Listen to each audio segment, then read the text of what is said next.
Hey guys, welcome back to the channel. Today I'm gonna be reacting to a video called 10 celebs you forgot were actually British. So I'm guessing this encompasses like British as in like England, Wales, Ireland, and what's the other one? It's Scotland. So I'm excited to find out because there are some actors that really do, like they do really good American accents and it's like, oh, they're actually not from the United States. So let's check it out and comment, like and subscribe. There are some super talented actors out there who are so good at faking accents that we completely forgot where they came from in the first place. So today we're calling out 10 celebs you probably forgot were British thanks to their mad dialect skills right here on Listed. Putting on a believable accent is incredibly hard, which is why we've got to give it up to the actors on this list who make it look so easy that we actually forgot they're British. Let's start off the list with everyone's favorite sarcastic doctor known as House, Hugh Laurie. I'm a diagnostician. I find out what's wrong with people and I fix it. Hugh has been a staple of the American television screen since He overly enunciates, but I'm like, yeah, sure, you're American, sure. 2004, thanks to his 8 seasons playing Dr. Gregory House. So it's really not our fault that we totally forgot he's originally from England. Now I understand your confusion. Honestly, if I'd only watched House and never seen him in an interview, I would have never known. Next on our list, A-list hottie Andrew Garfield is such a chameleon when it comes to his film roles that we instantly bought him as an adorable American high school student slash superhero in Spider-Man. Please, Spider-Man. Community service. And since Andrew has done a number of non-British roles throughout his career, including performances in 2010's The Social Network and this year's Oscar-nominated Hacksaw Ridge, it's only when he's on the red carpet that we're reminded of his UK roots. I just glazed over the Wikipedia page and hoped that I wouldn't disappoint millions and millions of fans. Fun fact, Andrew was actually born in With the accent? Los Angeles, California, but since his family moved back to England when he was just 3 years old, he still counts as 100% British in our books. Next up, Hugh Dancy. Well, it depends. Well, no, because he was born there. He wasn't like, I didn't grow up there, so yeah, sure, I'll give it to him because I think it's different once you were like born somewhere else, but it's like I was just born there. I wasn't like, I didn't grow up there, I didn't travel back, nothing. Okay, so good for him. He had us completely fooled with his spot-on American accent while playing Will Graham on NBC's Hannibal. Looking at plumbers, steam fitters, tool workers. But it turns out he was born and bred in a city called Staffordshire, England, and before he had his breakout so American British. role on Hannibal, he charmed audiences using his native British dialect in films like Confessions of a Shopaholic and one of my favorite films, Ella Enchanted.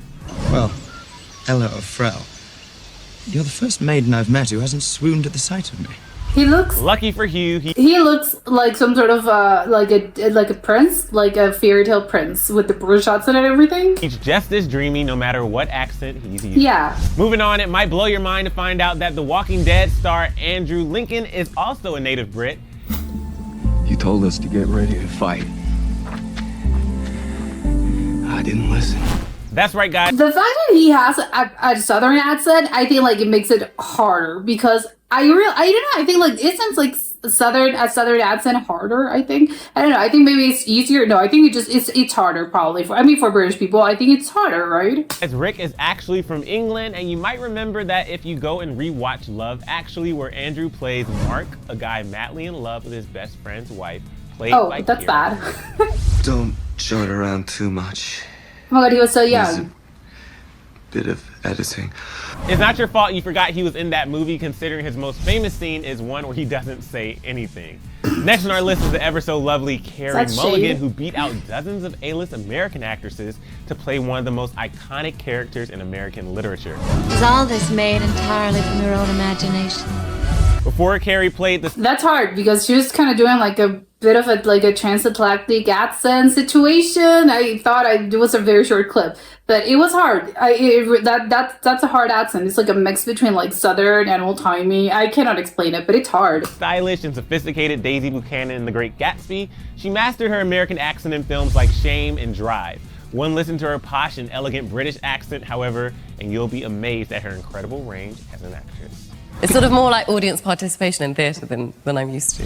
I just want to bottle up her. She sounds so different. That's so weird. I think so. Like she sounds. I think like with the shorter clip. I think it was probably like a deeper tone of voice. I think probably her natural speaking voice.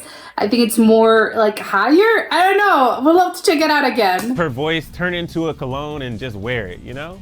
No? Okay. Well, in that case, let's just She has move a great on voice, to our though, yeah. next celeb on this list, Tom Hardy. Then I will break you. Tom Hardy is one of those actors who Okay. become Talking about deeper voices, that means that sounds like a rumbly sort of like, oh. completely immersed in his roles, and he's also portrayed not one, but two characters whose faces are covered by masks, including Bane from The Dark Knight Rises and Mad Max Fury Road. The options and opportunities that came along this year were an unprecedented privilege and opportunity. His natural speaking voice is way more higher. Like the other clip, like he was really like he had a deep voice. But apparently his normal accent, his normal voice is just like very high, which I think it's crazy. Tom is so talented at putting on accents and character voices that we'll probably periodically forget that he's British for the remainder of his career. I do not know what The next crazy he comes from talented Brit anywhere. on our list is Christian Bale, who has such a long and varied resume that it's not so surprising that we all forgot he's originally from Wales. Yeah. Where the traitor is. Then Oh, it's just the two of them. it's like two of them without like whatever accent, whatever it is that they're talking. But seriously, both of them also have like really deep voices. I mean, for the characters, not their normal speaking voices. have my permission to die. Christian has played all kinds of American roles throughout his career, from Batman to American Psycho to American Hustler, which is probably why it's genuinely surprising to hear his Welsh accent in interviews. What could it be? What's the best it could be? What really interests us about it? I gotta say, I don't think I can pick up like the Welsh accent out of a lineup. He sounded British to me. I prefer his Welsh accent to whatever that Batman voice was. Next up, Okay, Daniel harsh. Sharman, aka Isaac from MTV's Teen Wolf, is so hot in everything he does that it's almost a crime that he's secretly English as well. Secretly. A teenager pretending to be a man. If you fell in love with Daniel in Teen Sounds Wolf, American. prepare to have your mind blown because he's even more attractive with his OG British accent. I'd started to dream in American when I had to do it for a long period of time, and Seriously, no one should be allowed I think even one of the words that he said, it was with the American accent. to be that good looking and talented and have a hot British accent at the same time. Yes, Moving everything. down the list, Sam Palladio pulls off an impressive country accent and singing voice for his role in Nat. Country accent. Can't give me what I want. Sam Oh, and was he has born to in Kent, sing. England, but he said that swapping his posh vocals for a southern drawl has been one of his favorite aspects of working on the show. It's a really exciting challenge, and like I say, I love working accents and background of kind of Tennessee Williams plays and things like that. And last Okay, that was crazy because his like the singing clip like sounded completely different from how he speaks. Okay, that was insane. but not least, thanks to Rosamund Pike's incredible performance in David Fincher's Gone Girl, we forgot she was a proper British lady and not a psycho American housewife. I write personality quizzes for magazines. Rosamund originally hails from London, and one listen to her sophisticated and charming British accent will tell you that she put in work for that Gone Girl role. But yes, it was the happiest professional experience of my life. Her Oh, character she in sounds so Gone Girl good. might not have seemed so scary had she kept the British accent. Just kidding. That was absolutely terrifying. All right, guys, now I want to know which of these actors had you completely fooled by their perfect American accent. Sound off in the comments, and after that, click right over here to check out celebs who got discovered in weird ways. Thanks so much for hanging out with me here on Listed, and be sure to subscribe. I'm your host, Emil Ennis Jr., and I'll see you guys next time. I think like the most impressive one to me like was the guy that was singing in a sort of like in a country accent in a southern accent. He was singing country music. I think like that was like kind of crazy because I think like it's already hard enough to speak and to act in one particular accent that it's not your own. I think like obviously it needs a lot of effort and need to like do a lot of you need to practice this quite a bit. But I think like the fact that you actually have to like sing as well, I think like that seems very, very hard. Because you have to like, first of all, you have to learn to sing. So that's another story. But I think like you have to learn how to sing. And I think obviously a lot of like singing, I think is about like moving like I do not know how to sing, but I do know that there's like a lot of how you like mouth placements and how you like move your tongue and yes, and how like a lot of like breathing things, and yeah, sure. But I think accents and dialects, I'm pretty sure it's also the same case. Like they're not so much as breathing, but I think that people will like they'll tell you like, oh, you have to like put your mouth like your mouth has to do like this shape and your tongue has to be like on the back back of and the roof of your mouth and stuff like that. So you know, it's about sounds, and I think like you should actually like thinking about this. I think that both like singing lessons and probably the like dialect coach lessons, is that a thing? Yes, of course, it's a thing. I think they have a lot in common. Not that one coach is going to do like the work of the other, but I think that they are actually a little bit similar. Similar in the sense of that, you know, there's a lot of like mouth placements and how you actually like pronounce and how sounds are coming out of your mouth. But I do think there are similarities over there. So it's crazier than that this person like had to like A, learn how to sing, and B, like sing in an accent that it's really not even my own. I think like that's incredibly impressive, because if I didn't have the other clip of him just like talking with a British accent, with his normal accent, the actual like, oh, I would have thought, yeah, sure, like you're from the South, yeah, you're a country singer. Wait, I don't know, it's crazy. I think when people sing, like they put on like a different type of voice than the one that they're usually like with their normal speaking voices. I do not know. I think sometimes, I don't know if it happens naturally or they're kind of like, no, I know what I'm doing, like I'm doing this on purpose, or it's just something that happens naturally when you're like, I don't know, like I'm singing and naturally I just speak with like a deeper voice, a higher voice. I don't know, the voice just sounds different. I do not know, but I'm realizing that a lot of these actors, like it's the same thing. Although maybe it's because of the character, so maybe because again I do not know enough, so maybe it's just about that particular character, and you know they sort of like built it around because you know the voice needed to be higher or the voice needed to be like that. So I do not know, or maybe you just know every time that this person like does an American accent, like they do it, I don't know, they go higher or they go deeper than their natural speaking voices. I find it like so, like that's so curious to me. Like, is it because again, it's something that I think sometimes comes naturally. It's not something that people are really super conscious about. They just like, I don't know, when I'm talking like in that particular way, I just cannot help but, I don't know, like deepen my voice or maybe like go higher. But it's really like, oh, there's several of them that I think are definitely like their tone, it's different. Like it was Tom Hardy was one, Carey Mulligan was another.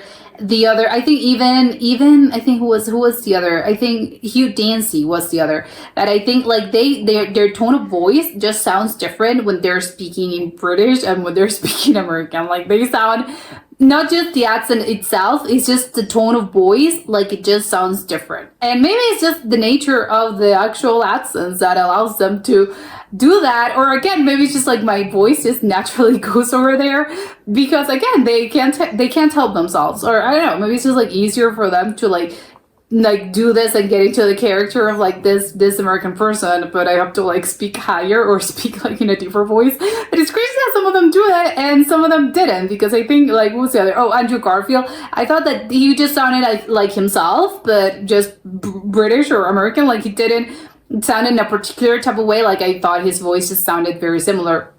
There was and the other, I think there was like the guy from the show, like I think it was Teen Wolf, like that he also like sounded quite different. The tone of voice just like sounded very different. Like those are the same two people. Like I think if I heard them in two different contexts, just like separate, I wouldn't know, like, was that the same person? Like, was that the same person's like voice? I think it's crazy, and I'm wondering because one of them, I think it was, again, maybe it was a Teen Wolf guy again.